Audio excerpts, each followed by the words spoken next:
You're the only one in the room. I shall take my leave as well.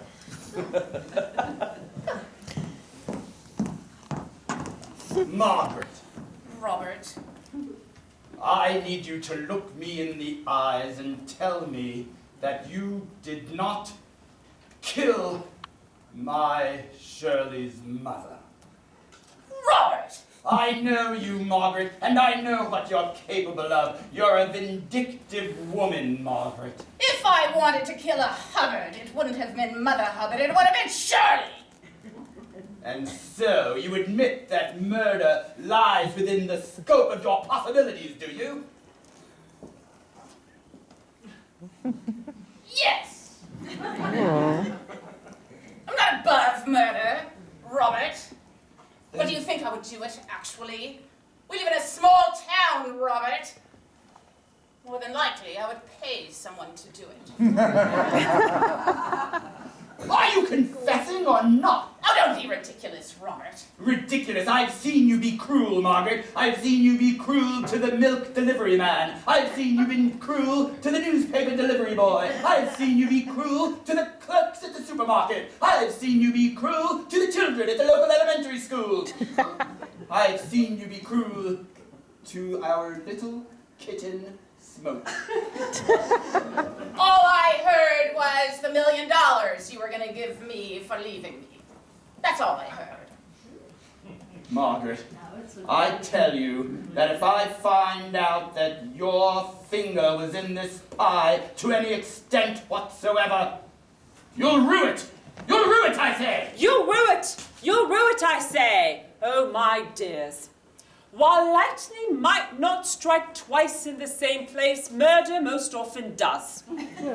And after those words were spoken, another person in our story was found to be dead. But can you guess who it was? It's gotta be Margaret. Margaret. It's gotta be Margaret. Margaret. No. Maggie's gotta go. Margaret. Shirley is Shirley. Okay, I hear you. We're going to vote. Was it Margaret? Yes. No. Was it the brother, James? Brother. James. James. I'm afraid James breathed the final word.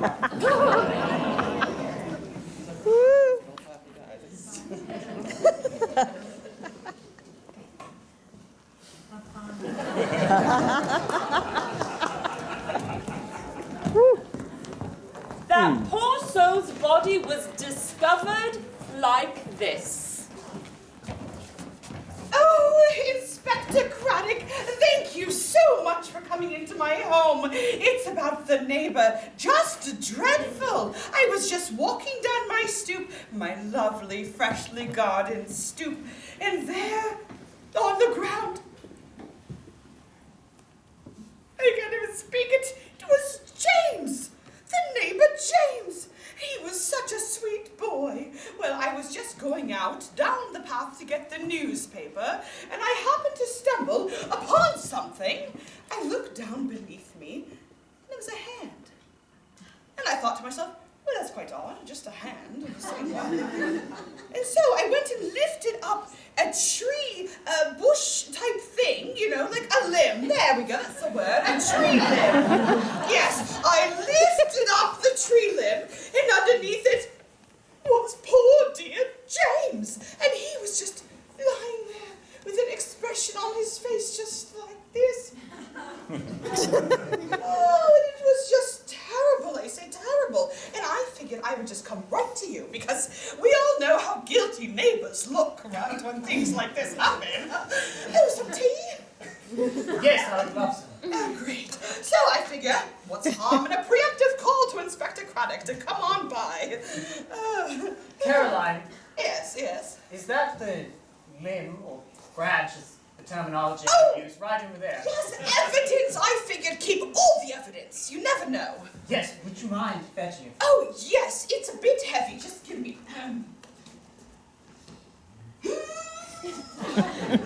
It's coming. All right.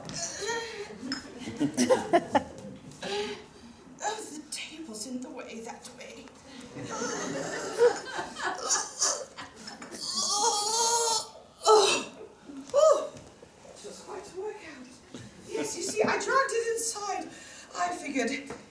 good to keep every speck of evidence, as I said. Well, after a thorough examination, I have discovered there's nothing to be learned from this. Not from me, at least, but we do have a certain constable in my employ who is an expert in all things vegetation. He's waiting just outside. Constable Knickerbocker, would you please join us? Oh, Inspector! Oh! What have we here? Oh, it's a bush-like limb tree thing. Some might call it a branch. Yes, that was the word! Branch. Let me tell you what it is. In Latin, it is a Pilocarpus indemortis. And here, you will see, just under this leaf, a very rare moth. Oh, It's quite a large moth. This moth only grows in this type of Pilocarpus. Inspector, a moss. A most deadly moth. Yes, Moth. a most deadly moth. In fact, I shouldn't even be holding it. Oh my! Do you have a handkerchief? no, I certainly do. This deadly moth. I must wipe my hands quickly. Take that off. I should put it in evidence for you. Please do that, Knickerbocker. Oh. One last thing. Where would this moth be native to? This moth is native to Brazil, Oh, Brazilian moth. although it has been known to migrate to New Zealand. And from there, this particular moth has mated, as you can see, with a rare butterfly. This butterfly is strictly female. Therefore, we know that this moth is male. Knickerbocker, all of this information is very helpful for my general learning, though I'm not sure it's fully relevant to the case. I think we should take this branch into... Oh, dear, this is heavy. Let me help you. All right, we will take this into evidence, examine it thoroughly, and be right Oh, back my. on the case, Caroline. Oh, Thank you for your time. thank you so much for coming. Oh, Shirley, darling Shirley. You must be so distraught. Do sit down and let me tend to you. I don't know how you are so strong. Stand up in the loss of first your dear, dear mother. Now my brother gone. If you need to cry, do cry. Let it all out.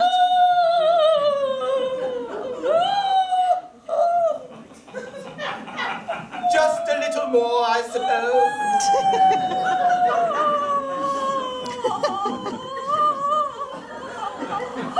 You have never been more...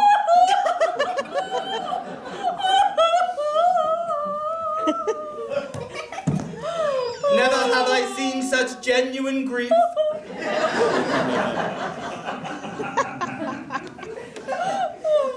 Dear Shirley, I know that you have suffered terribly from this, but nonetheless, surely you can't mean that you wish for us to spend some time apart in light of your grieving. Oh, Robert, I just feel like less suspicion if we continue our tete-a-tete.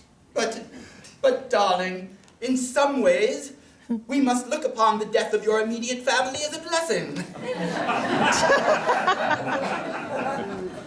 You see, now you are released from all the oppressive burden under which you grew. No more need to worry about the tin factory, or the surplus tea, or the ledgers, or all the other nonsense that used to keep your poor brow wrinkled with stress. Why don't you and I leave St. Mary's Mead? Why don't we leave England altogether, shake the dust, as they say, from this town, and head off to a new adventure unencumbered? America? If that's where you wish to go, my love, I shall take you to America.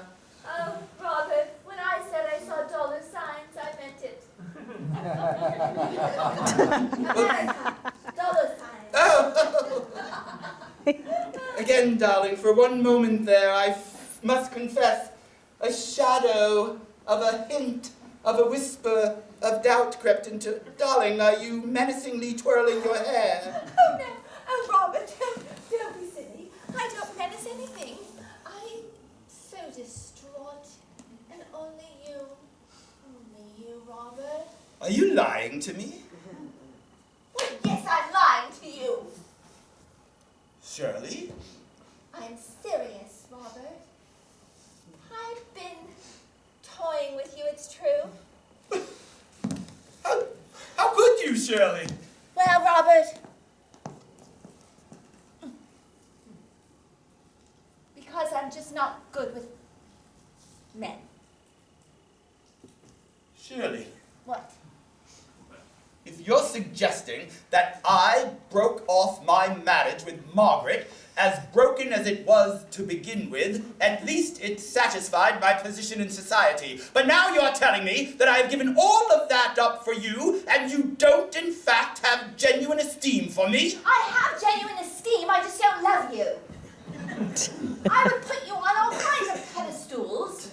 I think you're amazing. You're resourceful. You know how to make money grow. You know how to spin a yarn.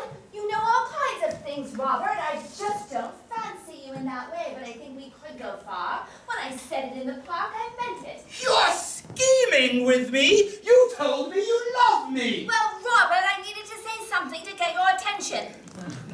And it did, didn't it? Shirley. What? Robert? Robert? Stop it! Robert? Stop it or something terrible will happen! Stop it or something terrible will happen. My dear friends, what do you think? Another murder, perhaps? Yes. No, not yet.